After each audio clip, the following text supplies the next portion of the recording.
Hey, what's up, Prosperity Nation? Randy Gage back here with another episode of the Power Prosperity Podcast, which I am also rebroadcasting this week on the YouTube channel, Prosperity TV, because we have a little special guest today. Her name is Frederic Murphy, and she's an expert in leadership mindset. And I just think that whole concept is fascinating. We have a mutual acquaintance in Jedi Knight, Bob Berg. So I definitely wanted to have Frederique on the show. She has the Mountain Moving Mindset platform, which I think is just a lovely title, very intriguing. And she has a new book out, which we'll get to a little bit later on. But first, Frederique, welcome to the show. Well, thank you so much, Randy, for having me. It's such a pleasure to be here and with your listeners and your watchers. So I think a great place to begin might be defining leadership. What does leadership mean to you? Leadership, I mean, it's a great place to start. Leadership for me is empowerment. And this is very much how I help my clients with leadership, is in giving them the tools and the strategy and the mindset to empower themselves to achieve anything, anytime, anywhere. I see actually everyone as a leader. Not everyone, because I would work with a lot of corporate organizations, and it's not only leader is not only a title. It has to come from within. And I think it's important when we leadership too, that it starts as an inner leadership, this inner guidance where we are empowered to follow our path. That's for me, leadership. And what do you think? What would you say to the people who are listening? It's usually we're talking about prosperity, and they're saying, "Well, Yeah. I'm a writer, or I'm a speaker, or I work at a bank, or is leadership really that important to me? Is that relevant in my life?" What would you tell those people? Well, because the short answer, yes, because as important in the sense that you lead yourself to where you want to go. So whether you're working at the bank or you are in front of pages and your laptop for your next book, and an entrepreneur, anyone, you want to lead yourself to that next level. And leadership has to, we have to break that belief where we think that it's only people who have the titles of leaders and saying, "Oh, but I'm not a leader," or I don't have people, because leadership really comes from within. It really is that belief that actually ignites the extraordinary. So anyone has it inside of them to become the leader. It's like driving to where you want to go. That's leadership. And what do you think what is different about personal or internal leadership versus leading a team?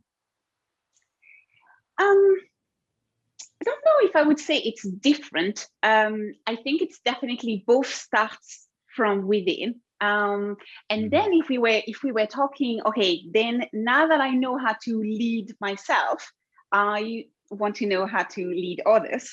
But this is where the second part comes in, where it has to do with mindset. So leadership mindset, because when your mindset is at the place where you feel into that inner power, that prosperity, the power, exactly that, then you understand better your head. You understand how to make your brain work better. And that is wonderful in itself, because this means that then you know what is going on and understand what's going on in the heads of your team members. So do you see how like one just flows into the next one? Yeah. Yeah, definitely. Real strong correlation there between the two. Who's your heroes of leadership, or who do you think, living or dead, who's like, when you think of great leaders, who comes to mind for you? Actually, so if I could only say one, it would have to be my grandfather, who has now passed, but who has had a tremendous impact on my life, and still to this day. For me, this was growing up. I spent a lot of years actually at my grandparents' place, and as a father figure for me, I called him grand-père, and that was probably, actually for sure, the first leader. And actually, nowadays, Randy, we would call him a serial entrepreneur. So from 7, 8 years old, I would see him go from like businesses to businesses. And he just taught me a lot from belief, attitudes, behaviors, just watching him, how he would lead himself. And that power, that inner strength, led others around him. It was just, like I said, to this day, even talking about it, I just feel goosebumps, because he taught me so much. Wow, good for him. Good for him. What about public figures that our viewers or our listeners would know? Who do you see out there in the political world, or the business world, or the sports world? Who do you think really demonstrates the best leadership characteristics or traits? Well, there would be so many. I guess with politics, I'm drawn to JFK, studying, again, actually very, very much from a belief, attitudes, and behaviors point of view. When we can review his speeches, Martin Luther King, absolutely, phenomenal. We are so blessed to be able to follow in their footsteps, and just have learned so much with their actions. So many. Like, we could spend the hour on on just going through leaders and leaders and leaders. Okay, and so any particular commonalities or traits that you think the great leaders have in common? Charisma. I think charisma is really important, but it's tied to communication. I'm attracted to communication. I suffered from communication. I came from a place where it was misused and mishandled, and I suffered from it. And when I realized the power of communications, I just really clinged to it, and still to this day, I answer communications to a lot of solutions in life. So then, when it comes to the great leaders all around us, it's communication helps them be charismatic, be articulate, convey a message, connect with an audience. All of this stems from being great communicators. Yeah, it's everything. Yeah. They have everything. Yeah. So the new book just coming out, Lead Beyond the Edge. So how did that title, what does that mean, and how did that come about? Well, thank you for talking about it. Yeah, I'm just, you asked me like leaders. Well, if we were talking, into that sphere, of course, you would be a leader of mine, having written 14 books. And Lead Beyond the Edge is my first baby, pandemic baby. It came from,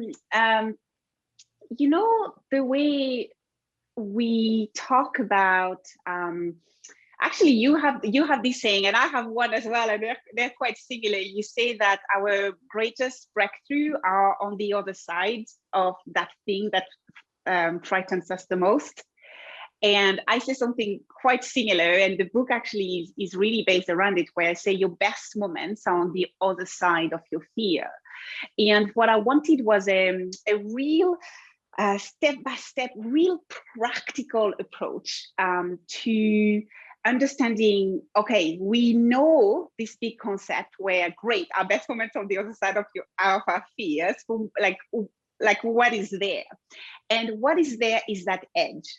And the edge comes from our comfort zone. So I'm sure anyone listening to us and watching us right now, you've heard we all have a comfort zone. And here it's a classic example, because I know there are, different school of thoughts, and some, tell you, forget about the box. The brain does better when you acknowledge things, because it's a problem. But it's not, it has no negative connotation to it. This is what it is. And I mean, Einstein, said it best, but so we acknowledge this. So you have a comfort zone, Randy, you have a comfort zone, I have a comfort zone, we all have one. Yeah, and when we imagine it, we can imagine, in it with its four walls. And what happened is that inside the comfort zone is everything that obviously is comfortable to us. But this is, everything that we already are, we already have, we already know how to do, it's inside.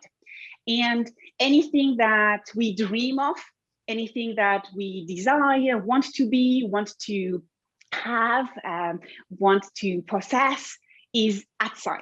And what happens is, as we walk, so it's like, imagine with me, all of you right now, what actually happens is we walk towards the edge of our box, because we need to step across so that we can access what it is that we want. And as you approach the brain, there's something that happens in the brain where the brain panics, starts panicking, does a lot of things, huge cocktails of neurochemicals gets released. And then it's so uncomfortable, and your hands are starting to be like wet and slimy, and your knees are like trembling, and you're just like, ugh. And it's much better to then go back into the middle of your comfort zone. So those gives us the edge.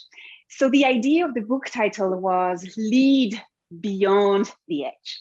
Lead, as you perfectly introduced it, is around that inner leadership, where first, before we can ever, say, I'm going to lead others, we have to know how to lead ourselves. That's where it came from. Beyond is that, I think beyond is an amazing word. I love words. Again, back to the communication and how important it is to me. I've studied linguistics a lot. I'm very careful with the use of every word. So every single word I just think beyond is such a powerful, powerful word. It's because, of course, it's like the edge. It's the really important. And the edge are those four walls around us. And the book, in a nutshell, is to do exactly that, lead beyond the edge. It's like a system to give you strategies to any challenges that you would face, from like Anne-Marie, I know you are as well, just very result orientated. When we think of goals and achievements, we go from this, like, I want to do it, whatever it is. So anything. All of you could think right now, okay, what is my next it? So you're it. And it goes from I want to do it to then fast forward, I did it. Yeah, I did it. But this is like a journey. And it's important to know how, like, what happens in your brain, because when you make your brain work for you, then you accomplish anything you want. And this is that extraordinary that I talk about. When I say, like in the subtitle, it's the bold path to your extraordinary, that's it. It's because as you learn how to lead beyond the edge, you hop onto that path that takes you from I want to do it to yeah, I did it, which is this most amazing feeling, isn't it? Yeah, let's dig a little deeper in that, because you're talking about the rewiring your Yeah. brain for success. So anybody watching who's saying, "Well, I don't know if I want to be a leader," well, wouldn't you want to rewire your brain for success, whether you were a leader or not? Yeah. So you talk about that in the book, because and there's been a lot of talk in last, I don't know, 4 or 5 years. I see a lot of study of neuroplasticity, and I've done a lot of research on that because I think it's really relevant. And you're talking about self-directed neuroplasticity. So would you share a little about that, please? Yeah, like absolutely. And I mean, I'm sure, your 4 or 5 years have been fascinating, deeping into that. And I'm so happy that you're asking, because this is where we can, we can share right now. Wow, like something amazing. Because the reason why I think you are amazing and we are all amazing is that you have an amazing brain. And I know brains. And I know that you are amazing because you have an amazing brain. Your brain has like neuroplasticity. Don't get stopped by the fact that, whoa, it's like a big word and I don't know what it means. It's really easy. It basically means that your brain can shape and reshape and rewire and restore path and neural path. I'm sure you've seen a visual where, you have your brain and then all of this, like there's lots of paths and lines and they are like all interconnected. And this is what we call the circuitry. So it's like you have a circuit in your brain. With neuroplasticity, we've discovered that just for you guys, if you're having any trouble with the accent, she's neural pathways, right? She's talking about that, and circuitry. So she's talking about the neural pathways forming a circuitry, like a circuit board you'd see in the radio radio inside board or something like that. I'm sorry, go ahead. No, it's okay. No, I appreciate so that everyone can be with us. So knowing that you can do this is that we've discovered that at any point in time, and it doesn't stop, because sometimes there's this myth where we think that now we're adults, so we can't do anything anymore. And we've actually discovered, proven by, I think, with all of the machines and the fMRI and the scanners, that actually you can rewire. So you can recreate those neural pathways, as in building this new circuitry. So the circuitry in your brain. And the way it works is actually, I brought, Randy, can you see? Yes. So here you go. Can we see him? So his name is Nuri. He's an enlarged version of a neuron, a nerve cell. Now, all of you right now, you have 86 billion. How amazing is this? Nuri in your brain. 86 billion. Okay. Now, I even have a more brain blowing number. Do you see those little tiny things? See them?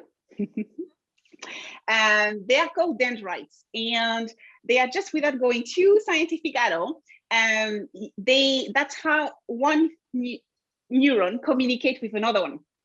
And those little thingy, we're going to call them, per neuron, per nerve cell, you have an average of 7,000.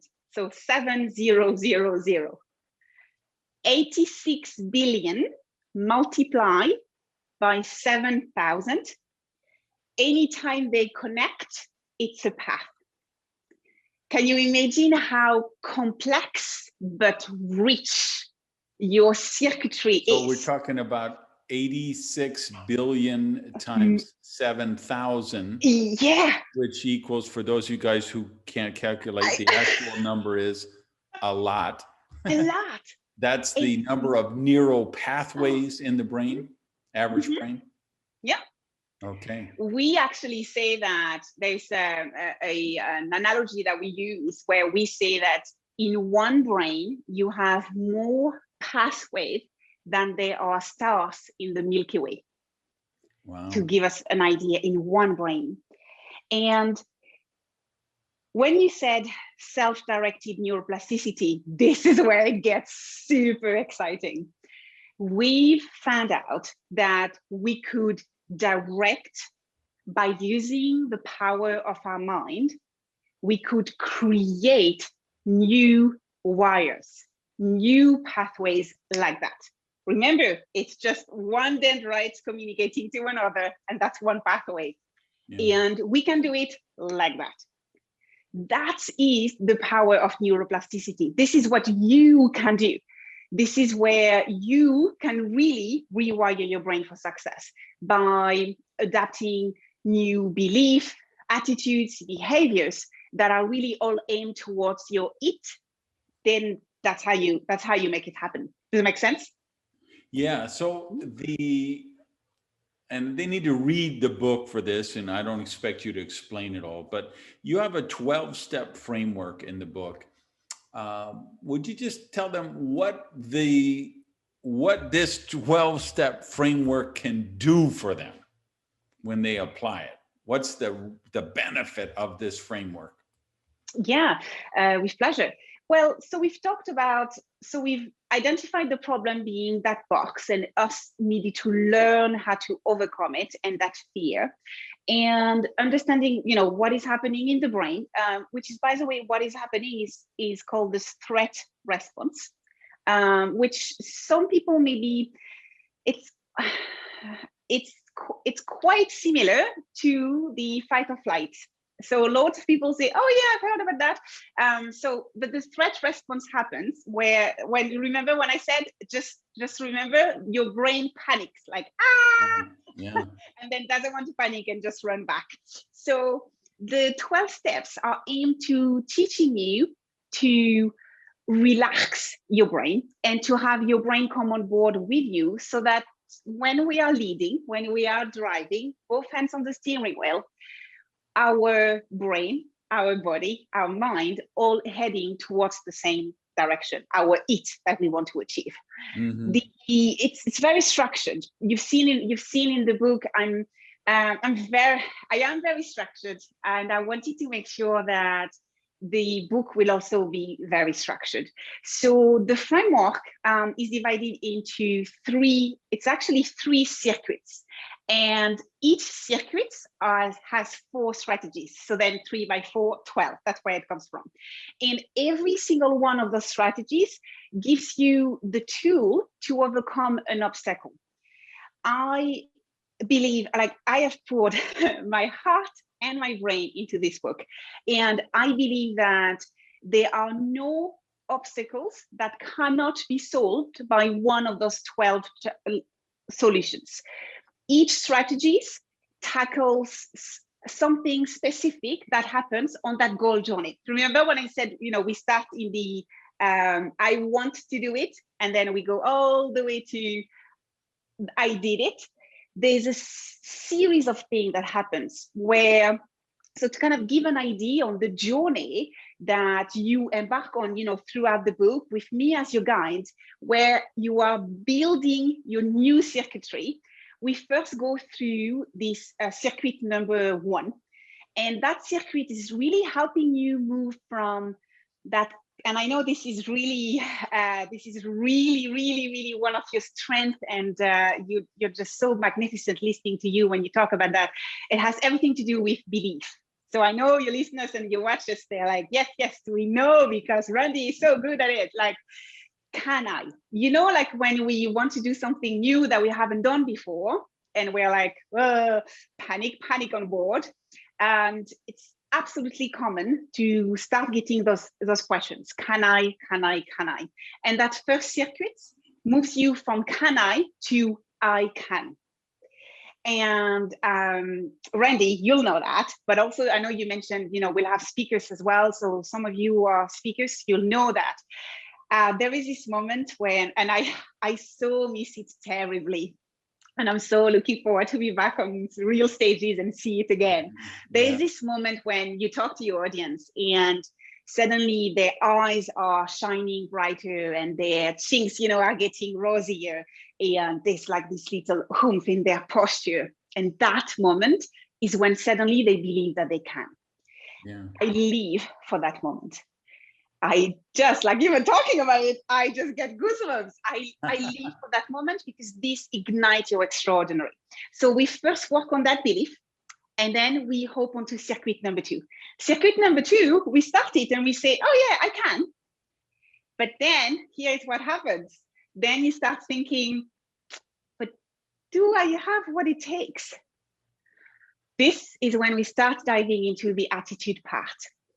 So do I have what it takes? Then we apply the 4 strategies and we arrive at the stage on our goal journey where we go, yes, I can do it. That can-do attitude moving us through there. And then, whoa, it's like, okay, I can do it. And then, what's happening? We're like rolling up our sleeves. And then we get all of this series of new challenges where we're thinking everything around our behaviors and our actions. And we have to move from do it to, yes, I am doing it. This consistent approach to us doing behaviors. And do you see how the 3 circuits, so when we add our belief plus our attitude plus our behaviors, there's this real, like I call it the 3-step success formula, because when you align a particular specific belief with a specific attitude and a specific behavior, this is how to change anything in your life, anytime, anywhere. And the 3 circuits are really taking you through this path, so that at the beginning, I explain how you are rewiring our brain, which we did a kind of little, fast forward version here. And then with this knowledge, you then embark on your journey, and any obstacle along the way, you'll have that strategy. And I use 3 sciences. So obviously we've already covered neuroscience, which is used a lot. That's the backbone of the book. But I also use, this is not going to surprise you. For those listening, I'm sure you can hear that I smile a lot, even though you're not watching. If you're watching me, you could also see this. Also on my Twitter, you'll know why my handle is Irish Smiley. So the second science won't surprise you, positive psychology. I use it a lot when I deliver. And the third one is behavior change. And so we kind of intertwine the three science across the book.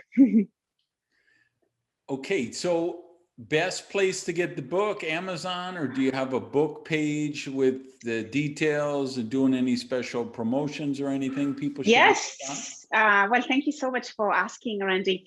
The best place, plus to get it signed and personalized and get some bonuses, is leadbeyondtheedge.com. So really easy, exactly the title of the book, leadbeyondtheedge.com. You'll get all of the details, and of course, it's actually available any retailers, online, offline, if your book shops are open. But if you wanted that special touch and extra bonuses, Lead Beyond the Edge is where you can discover more of it. Okay, great. Now that'll be in the show notes, everybody, so you'll be able to click it down below. So last thing, as a leadership mindset expert, what's a surprising thing about you that nobody knows or most people don't know? What would they what would they be shocked to find out about you? Oh, that is a great question. I'm actually I have to, I'm kind of thinking, and I know we are recording, so we have to go chop chop. Something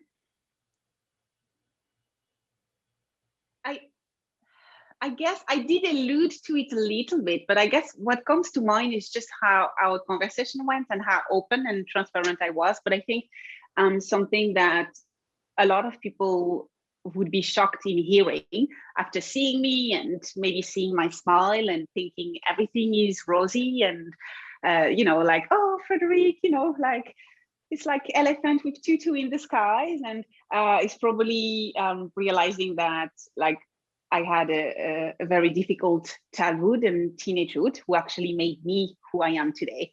And that I've had that hardship has made me who I am today. So I think that would actually surprise. So there's more behind the smile. There's a story, a real person whom things happened to, and I walk my talk.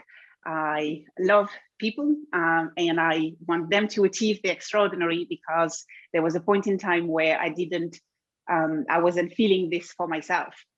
And I think that personal journey often actually can come as a surprise. Yes, and I can tell you it worked, because your passion, your intensity, your earnesty, your urgency, your joy of this, just your joy of life and your joy of this message really comes through. So for you guys listening, watching, know you're listening or watching to someone who has experienced the real world, who has experienced challenges and come through them out on the other side. So, Frederique, thank you for being on. Thank you for sharing a little about you. And we're very excited about the new book and how it's going to do for you. Thank you so very much, Randy. It was such a pleasure to be on your show. I'm really, really grateful. All right. And all you guys listening, rate the podcast, share, tell your friends about it. Peace, love, and unicorns. See you, everybody.